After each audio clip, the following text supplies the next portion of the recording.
안녕하십니까. 왕실문화작가 이상주입니다.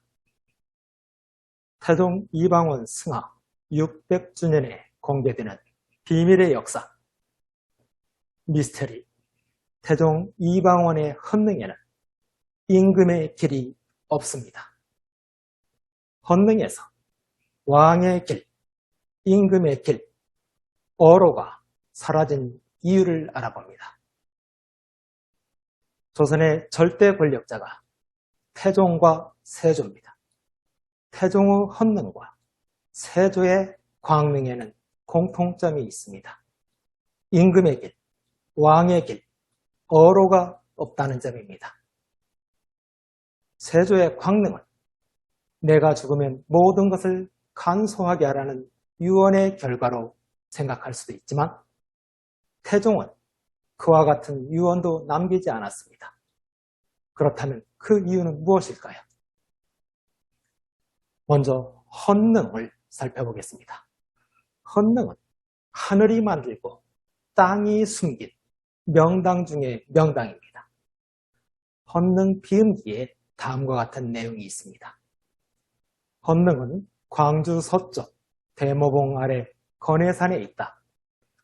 북서방향에서 동남쪽을 바라보는 건좌손향인데 북쪽으로 도성까지 30리쯤 된다. 산맥이 장백산에서 내려와 남쪽으로 수천리를 지나 상주 속리산에 와서 서쪽으로 꺾여 있다. 또 수백리를 지나 과천의 청계산에 이르러 다시 동북쪽으로 꺾여 한강 앞에 그쳤다. 이것이 대모산이 되었다. 땅의 영묘함이 머물러 있고 맑은 기운이 꿈틀거린다. 아, 하늘이 만들고 땅이 숨겨서 원능의 좋은 터잡기를 기다렸던가. 네, 헌능 비음기에 소개된 헌능의 위치입니다. 네, 이제 건원능, 태조 이성계의 건원능, 홍살문과 향로, 어로, 그리고 판이 사진을 보겠습니다.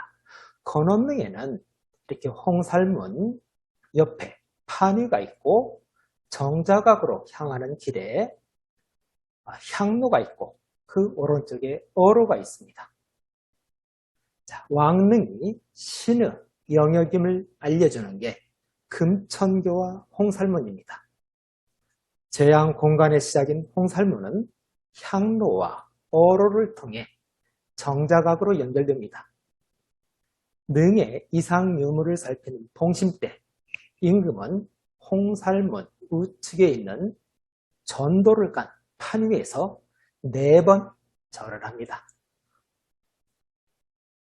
재앙 때는 숙연한 마음으로 잠시 이 판 위에서 멈춰섭니다.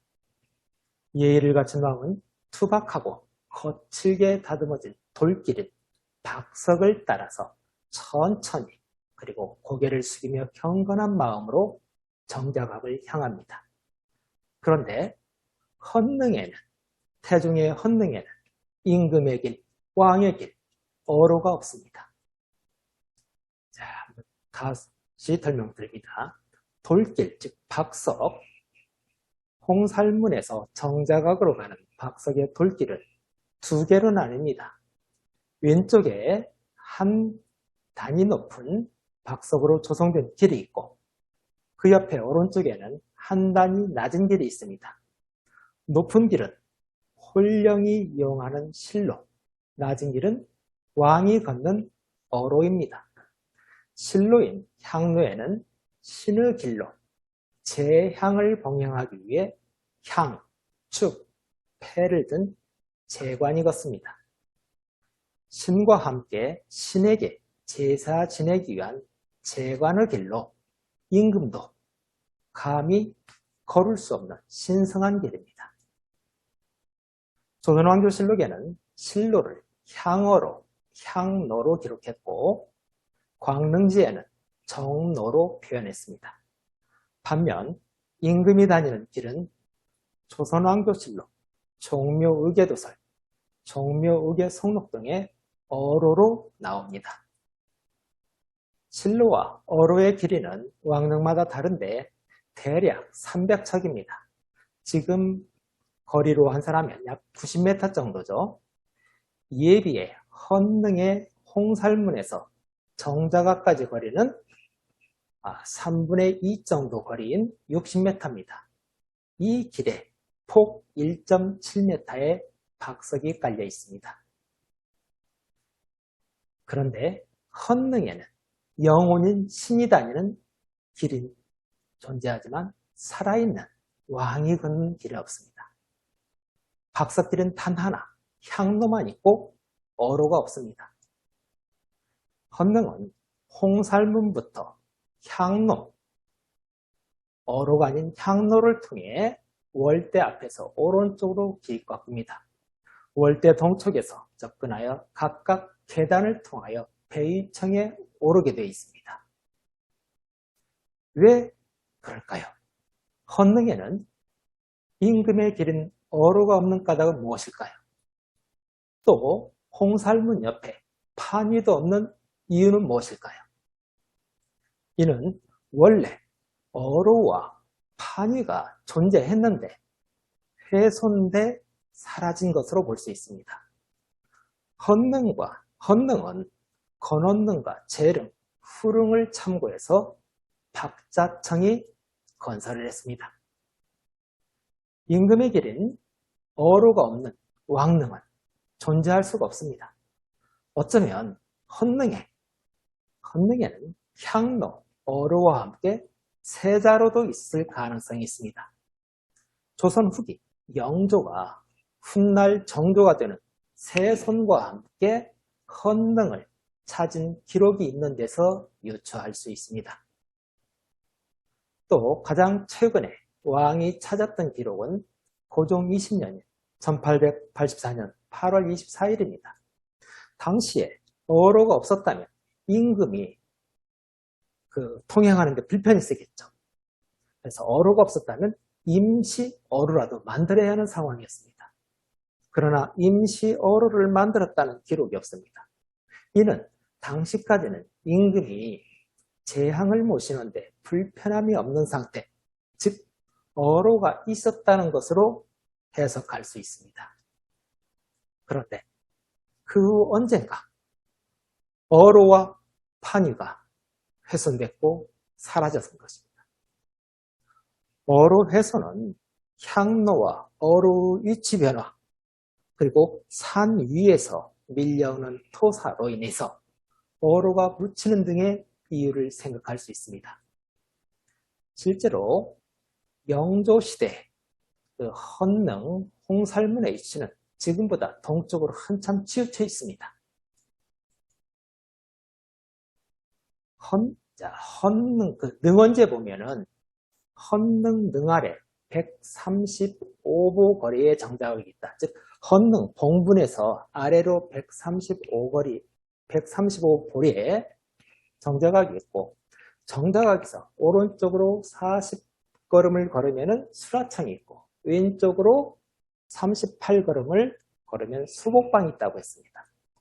신도비는 정자각에서 동쪽으로 80보, 홍살문은 정자각에서 동쪽으로 135 거리에 있다고 표시되어 있습니다. 즉, 이것을 보면은 지금 현재 홍살문은 정자각과 능층과 일직선으로 되어 있는데, 원래의 홍살문은 정자각에서 동쪽으로 135 거리라고 했습니다. 그렇다면 지금 홍살문 위치는 원래의 위치가 아니라는 얘기죠. 그렇다면 언제 어로가 사라졌을까요? 조선 총독부에서 발행한 조선 고적 도부의 헌능 사진을 보면 홍살문 위치가 바뀐 게 확인이 됩니다. 그런데 그 사진 hin의에서 어로의 존재 여부는 판독이 애매합니다.